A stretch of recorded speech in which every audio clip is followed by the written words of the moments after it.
बिस्मिल्लाहिर्रहमानिर्रहीम, अस्सलाम वालेकुम। मियाँ नवाज़ शरीफ की तरफ से बड़ा वाज़ेह बयान आ गया है और जिस चीज़ का उनको खौफ था अब लग रहा है कि वही होने जा रहा है। अब ये सारा खेल जो रचाया गया था ये इसलिए था कि जनरल फैज़ हमीद किसी तरह से आर्मी चीफ़ ना बन सकें।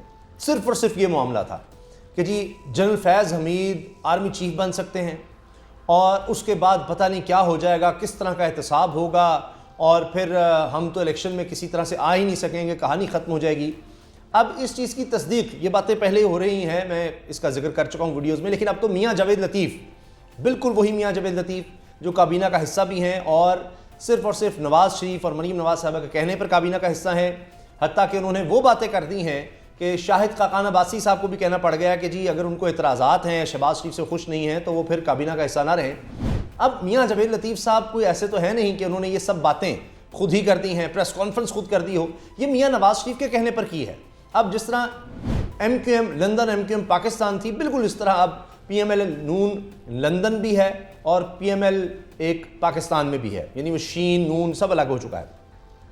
लिहाजा वहाँ से मियाँ जावेद लतीफ़ से कहलवाया गया है कि मियाँ जावेद लतीफ़ ये कह दो जाकर कि जी हमें तो ये बताया गया था। ये मियाँ जावेद लतीफ़ के अल्फाज हैं और ये भी आप ज़हन में रखिए कि असल में मियाँ नवाज़ शरीफ ने कहलवाया उनसे, वरना वो बातें करेंगे तो उनकी सरजनिश हो जाए। प्रेस कॉन्फ्रेंस ऐसी तो नहीं कर सकते, उनको पूरा पता है। ये वही मियाँ जावेद लतीफ़ हैं जिन्होंने कहा था कि अगर मरीम कुछ हो गया तो हम पाकिस्तान खप्पे का नारे लगाएंगे, जिनकी तस्वीर फिर मरीम साहबा ने अपने DP पर लगाई हुई थी।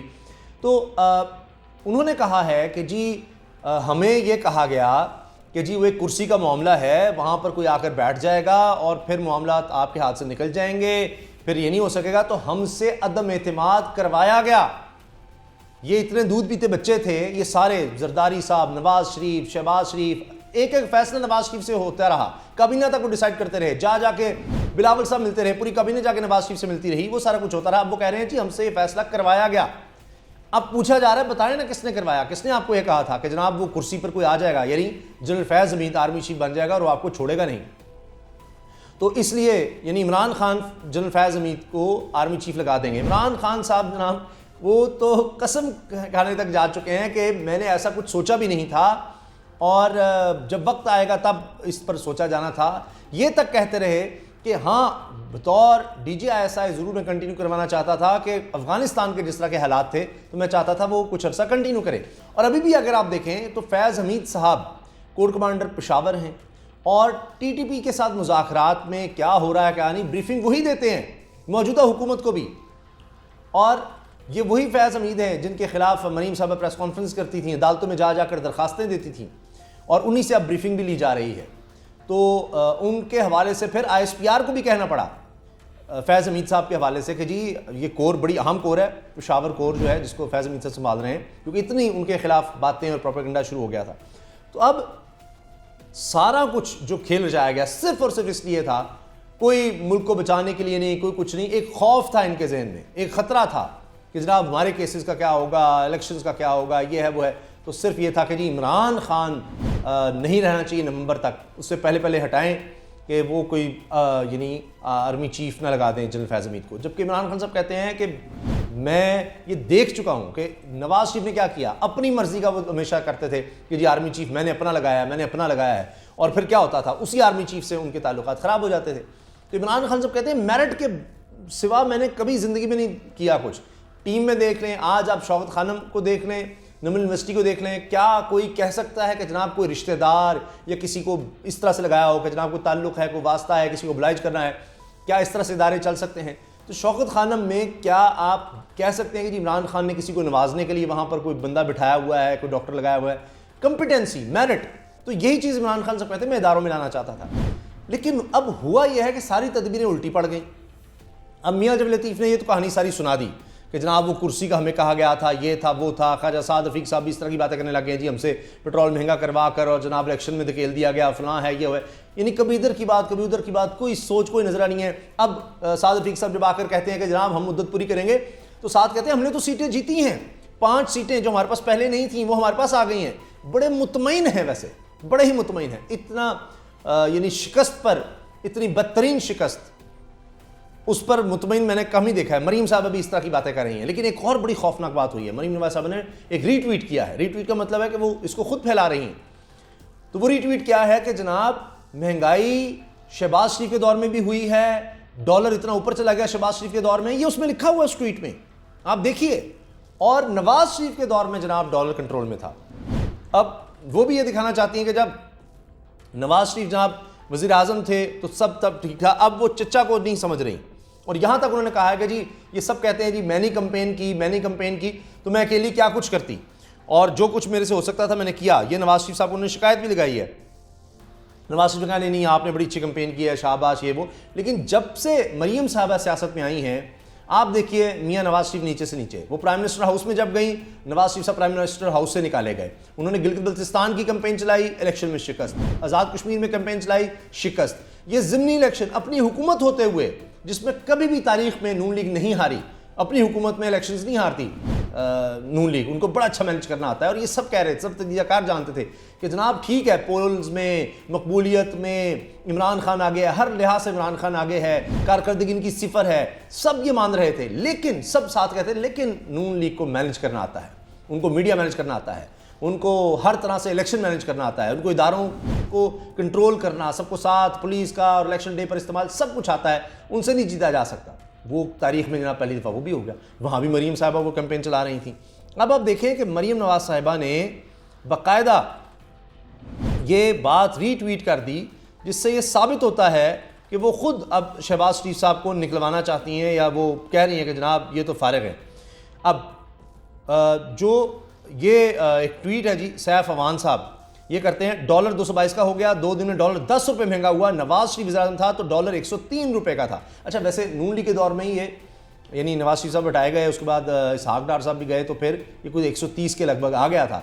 वो सिर्फ नवाज शरीफ का दौर ही वो याद रखती हैं। इमरान खान वज़ीर आज़म था तो डॉलर 187 रुपये तक गया। आज शहबाज शरीफ वज़ीर आज़म है तो डॉलर 222 तक पहुंच गया।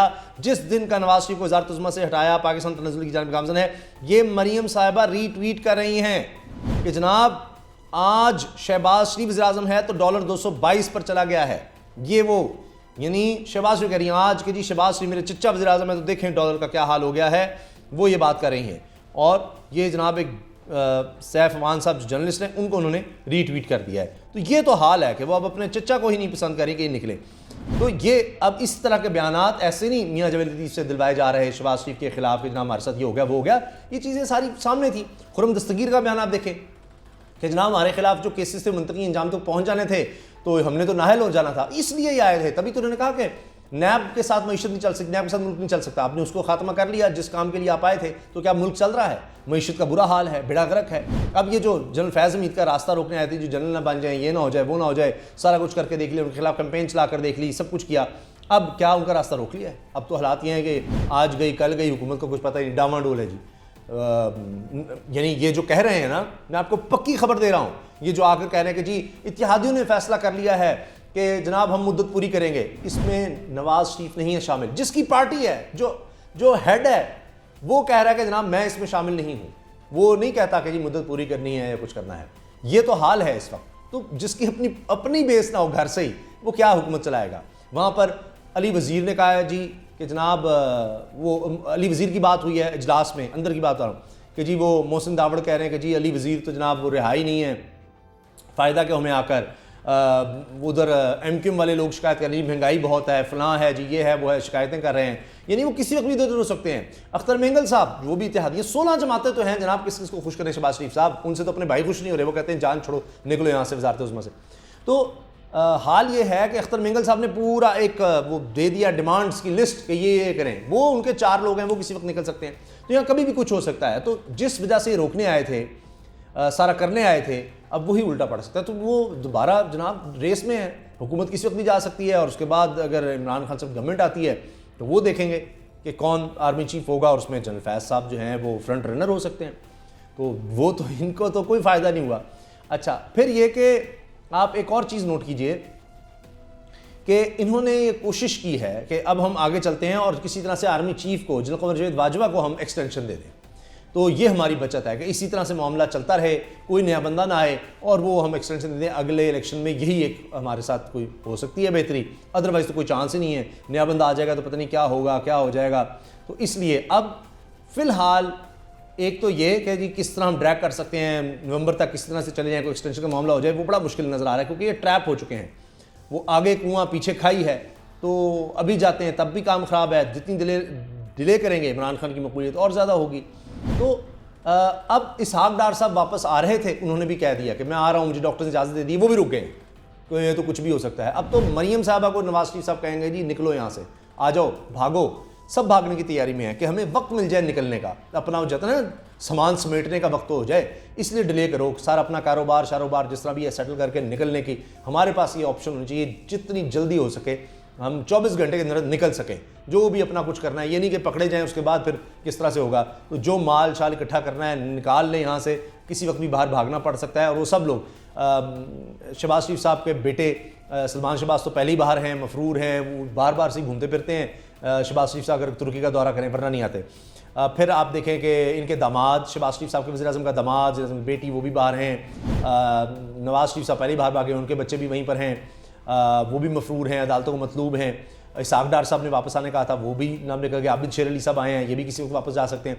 तो जो इस वक्त मेन लोग हैं जिनके ऊपर केसेस वगैरह थे, ये किसी भी वक्त, जो अकामे शकामे जिनके पास हैं, ये सारे लोग किसी वक्त बाहर भाग सकते हैं। और ये तैयारी अभी से पकड़ रहे हैं कि भाई इस तरह के मामला हो कि हमें बाहर जाना पड़े तो हम 24 घंटे के लिए जाए, इससे पहले कि कोई ECL में नाम आ जाए या स्टॉप लिस्ट में आ जाए। आखिर में मैं ये कहना चाह रहा हूँ कि ये जो इल्ज़ामात लगते थे फैज़ हमीद पर कि जनाब वो सारा कुछ कर रहा है, नजम सेठी साहब ने कहा कि जी वो पेशावर से बैठ कर ही फैज़ पहुँचाया जा रहा है। मरीम साहब कहते हैं जी फैज़ चल रहा है, फ़लाँ है, सहाफ़त को कंट्रोल कर रहे हैं लोगों को, इमरान खान अभी इसकी वजह से पॉपुलर है। तो अब तो इमरान खान साहब गवर्नमेंट में नहीं है। अब आपने कहा जी फ्री एंड फेयर इलेक्शन हुए हैं आपके बकौल, तो अब किसने मदद कर दी इमरान खान की? अब इमरान खान किस तरह से मकबूल हो गया है? अब वो जो इमरान खान कहते हैं जी उसकी सियासत हमने दफन कर दी है, 11 अप्रैल को इनकलाब आ गया, मनीम औरंगज़ेब साहब ने कहा था। तो इमरान खान अब 2018 से भी ज़्यादा किस तरह मकबूल हो गया? इतना मकबूल कभी भी नहीं था इमरान खान। ये अब खुद आपके अपने तज्ज़ियाकार मान रहे हैं कि जी इमरान खान मकबूल तरीन लीडर बन गया है।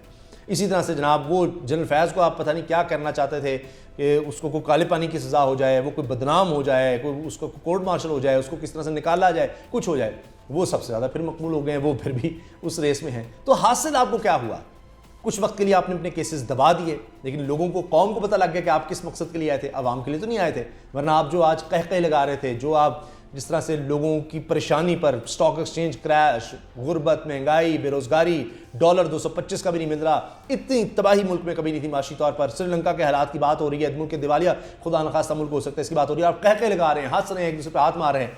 ये क्यों है? फिर ये लोगों में सब चीज़ें नज़र आ रही हैं, आप लोगों में एक्सपोज हो रहे हैं। अपनी राय का इज़हार ज़रूर कीजिएगा। अल्लाह हाफ़िज़।